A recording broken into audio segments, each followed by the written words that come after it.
오랜 시간 이제 시편 119편을 같이 묵상을 하셨는데, 이제 119편 말씀에 관한 부분을 넘어서서 이제 다시 시편 120편에 왔습니다. 오늘은 화평을 원합니다, 이런 제목을 가집니다. 우리는 이 땅에 평안이 이루어지기를 원하고, 또 가정이 평안하기를 원하고, 세상이 평안하기를 원합니다. 그런데 불구하고 세상이 이렇게 평안치를 않는 것 같습니다.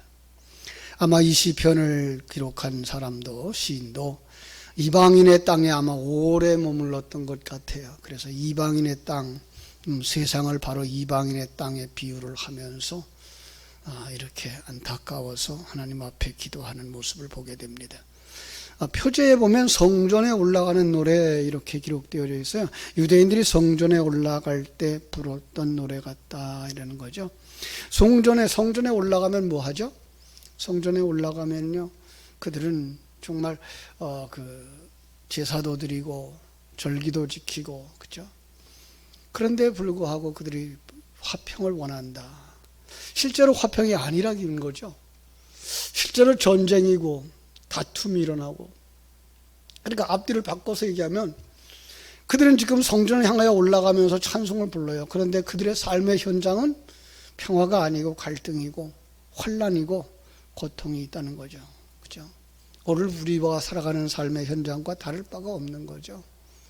매일매일이 영적인 전쟁이고요.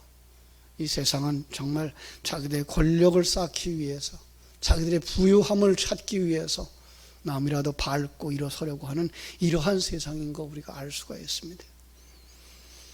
그렇지만 거기에 얽매이지 않고 절기를 지키기 위하여, 제물을 하나님께 드리기 위하여, 하나님과 함께하기 위하여서 성전에 올라가면서 하나님 화평하기 원합니다 라고 이렇게 기도하는 것입니다. 전체적인 분위기는 시인이 환난 중에 하나님께 기도했더니 그 결과 하나님으로부터 응답을 받았다라는 간증적인 시가 될 것입니다. 1절이 그렇게 대답하고 있죠. 내가 환난 중에 여호와께 부르짖었더니 내게 응답하셨습니다 라는 거예요.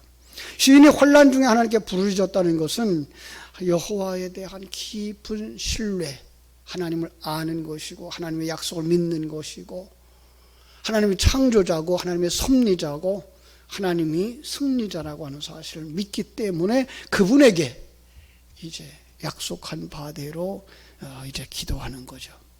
부르짖었다라는 이 단어는요, 카라라는 단어는 말을 걸었다라는 의미도 돼요. 그랬더니 응답하나 대답했다. 내가 말을 걸었더니 하나님이 대답했다. 여러분, 이 새벽에 하나님께 말을 걸었더니 하나님이 응답을 하시는 이러한 교제가 있는 새벽이 되어지기를 바랍니다. 그래서 성경은 그렇게 얘기를 하고 있어요. 하나님이 이렇게 말씀하신다. 시편 50편 15절. 환난 날에 분화를 부르라. 내가 너를 건지리니 네가 나를 영화롭게 하리로다. 염려가 있느냐, 근심이 있느냐. 빌립보서 4장 6절 7절. 아무것도 염려하지 말고 오직 모든 일에 기도와 간구로 너의 구할 것을 감사함으로 하나님께 아뢰라. 그리하면 모든 지각에 뛰어난 하나님의 평강이 그리스도 예수 안에서 너희 마음과 생각을 지키시리라. 우리 다 암송하는 부분들이죠. 근데 입술로 암송하는 정도에 그치는 게 아니라 삶의 정황 속에서 실제로 우리 그렇게 하고 있는지요. 이것이 살아있는 믿음입니다. 껍데기인 신앙이나, 그죠? 이 사람이 껍데기 신앙이냐 살아있는 신앙이냐 판단하는 건 그가 알고 있는 말씀대로 살고 있느냐, 말로는 알고 있는데 실제 상황 속에서는 전혀 그렇게 살아가고 있지 못하느냐의 모습인 거죠. 그렇죠? 정말로 중심에 믿음이 있어서 하나님 앞에 나와 하나님 앞에 부르짖으면 하나님이 대답한다. 그걸 뭐예요? 난 경험했다. 이게 시인의 고백인 거죠. 그러면서 2절에서 말합니다. 여호와여, 거짓된 입술과 속이는 혀에서 내 생명을 건져주소서. 여호와여, 그 상황 속에 응답하시는 하나님을 부르짖는 것, 이거 다시 한번 고백하면 믿음에 대한 확신입니다. 아마 시인은 이 현재 이방인의 땅에 거주하지만 막연한 귀국, 그 가능성도 보이지 않는 상황, 그런데 주변의 말들이 온갖 거짓 입술, 속이는 혀, 정말 거짓말들을 밥 먹듯 하는 세상. 요즘 사실 이 정치하는 사람들의 모습을 보면은요, 정말 어쩌면 그렇게 정치하겠다고 나서는 사람들이, 나라를 끌어가겠다고, 나라를 세우겠다고 하는 사람들이 그렇게 거짓말들을 하는지, 우리의 모습은 아닐까 싶어요. 믿음으로 살겠다고 하나님 앞에 나와서, 하나님, 내가 하나님 앞에서 삽니다, 내 죄를 용서하소서라고 기도하는 우리의 모습이 하나님 앞에나 사람들 앞에서 거짓말쟁이처럼 보이고 있지는 않는지. 물론 당시 상황을 이야기한다면 바벨론 포로 생활이었고 그들 속에서 들리는 소리, 세상적이고 영적이지 않았을 테니까요. 그 속에서 하나님, 내 생명 건져주옵소서, 내 영혼이라는 의미도 되거든요. 마치 그 속에서 시인은 자신의 생명까지, 영적 생명까지 위태롭다는 것을 느꼈던 것 같아요. 어린아이가 밤길을 걸으면서 다가오는 두려움, 그죠? 분명히 나는 하나님의 자녀고, 분명히 하나님은 내 아버지고, 하나님은 우리를 지키시고 보호하신다고 약속했는데 불구하고 환경이 점점 침체되어져 갈 때, 상황이 점점 안 좋아져 갈 때, 아버지 하나님, 나 죽을 것 같아요, 구해 주세요, 기도할 수밖에 없는 거죠. 기도밖에 할 수 있는 것이 없을 때 정말 우리는 기도하고 있는가라는 거죠. 3절 4절은요 그래서 질문과 대답 형식으로 풀어갑니다. 너 속이는 혀여, 무엇을 내게 주며 무엇을 내게 더할꼬, 무엇을 내게 줄까라는 질문은 상대에게 선물을 준다든지 상을 준다든지 이런 호의를 베풀려고 하는 의도에서 나온 말이 아니고요, 여기 지금 속이는 혀잖아요. 적합한 처벌을 이야기하는 거죠. 그들의 대답을 듣고자 묻는 것이 아니고요, 자문자답하고 있는 거죠. 거짓과 속임수를 내는 혀에게 내릴 형벌이, 그래서 4절 말하죠, 장사의 날카로운 화살과 로뎀나무 숯불이라. 원수를 무찌르기 위해서 용사가 날카로운 화살을 쏘아대듯이, 그렇죠? 거짓말만 하는 혀에 이 화살을 날려 거짓말을 막아버리려고 하는 거예요. 잘 꺼지지 않는 로뎀나무 숯불. 우리나라는 어떤 숯불이 제일 좋아요? 참나무 숯불, 그죠? 그런 거예요. 그 숯불로다가 혀를 태워서 말을 못하게 뿌리를 뽑고 싶은 마음인 거죠. 잠언서에서 언급했더니 거짓말하는 교만한 입술은 하나님의 미움을 받으며 매를 자청한다고 했어요. 거짓말과 속임수는 방망이, 칼, 뾰족한 화살 이런 걸로 비유를 했거든요. 거짓과 속임수를 쓰는 자들은 거짓말과 속임수로 말미암아 멸망할 것임을 암시하고 있는 거죠.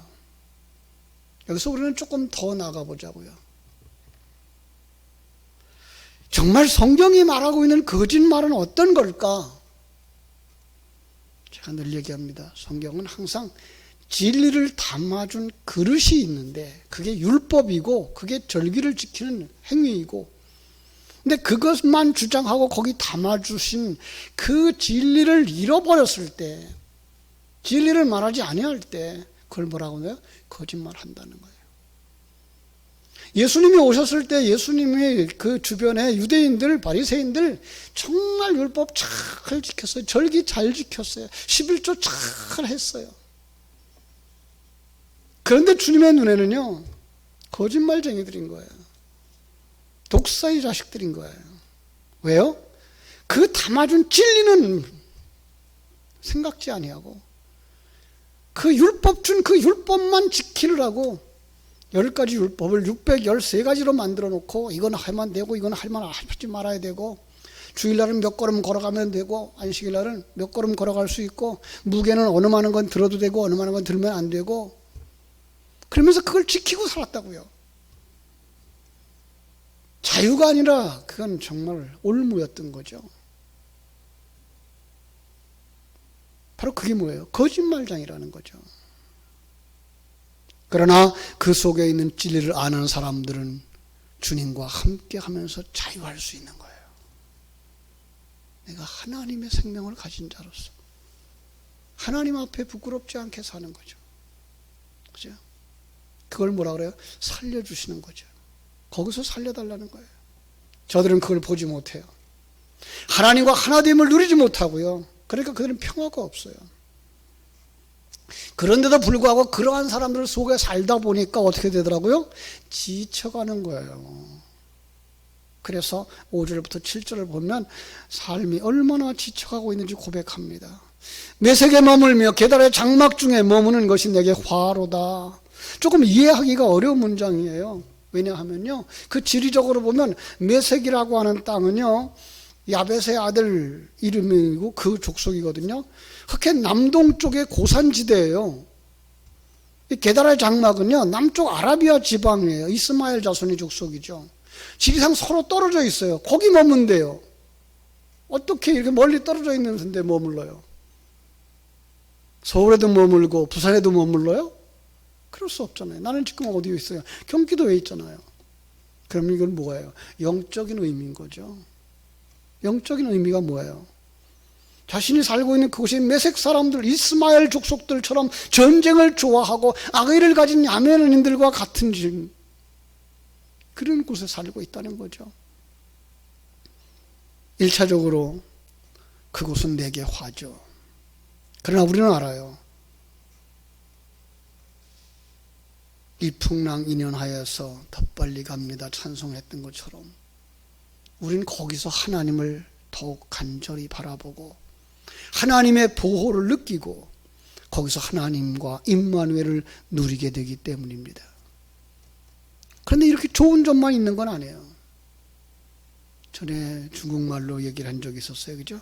먹물하고 같이 있으면 어떻게 된다고요? 검게 묻고요.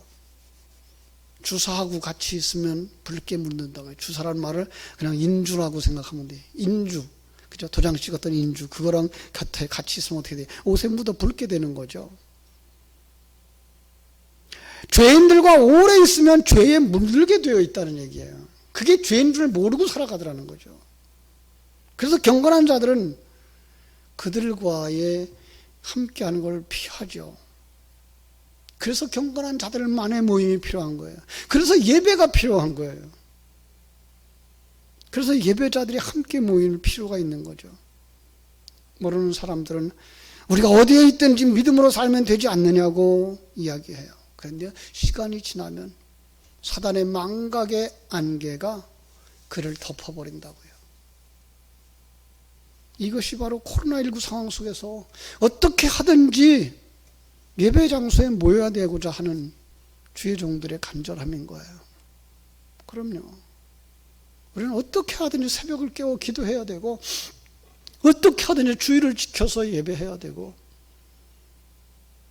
할 수만 있으면 수요일 날도 모여야 되고 금요일도 모여야 되고 그래서 예배하는 자들 성도들끼리 모여야 뭐가 돼요? 경건이 불이 난다고요. 경건이 불붙는다고요. 내가 화평을 미워하는 자들과 함께 오래 거주하였도다. 나는 화평을 원할지라도 내가 말할 때에 그들은 싸우려 하는도다. 내가 화평을 미워하는 자들과 함께 오래 거주했어요. 나는 화평이에요. 나는 흰색이에요. 그래서 그들과 함께하면 그들이 흰색으로 물들면 좋겠는데 그들은 어떻게 한다고요? 내가 화평을 원할지라도 그들은 여전히 나와 싸우려 든다는 거죠. 결국은 뭐예요? 나를 전염시키려고 들어온다는 거죠.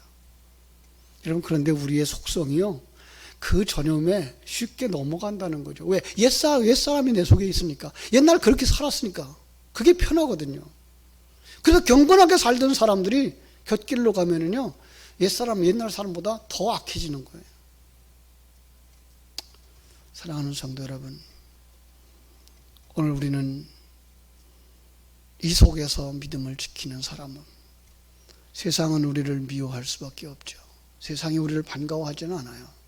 그럼에도 불구하고 우리는 그들 속에 영향을 끼쳐야 되고 복음의 빛을 비춰야 되고 생명을 비추면서 하나님 앞에 부끄럽지 아니하고 참으로 사람들 앞에서도 부끄럽지 않은 사람들이 되어져야 할 줄로 믿습니다. 오늘도 기도하시면서 내가 정말 하나님의 사람으로 생명을 가진 자인가, 내 신앙이 세상에 정말 오염되어져 있는 건 아닌가 점검해 보시고 이 속에서 믿음을 지킬 수 있도록 해달라고 기도하시고, 그리고 선한 영향력을 자녀들에게 이웃에게 끼치면서 하나님께 영광 돌리는 하루 되시기를 주님의 이름으로 축원합니다.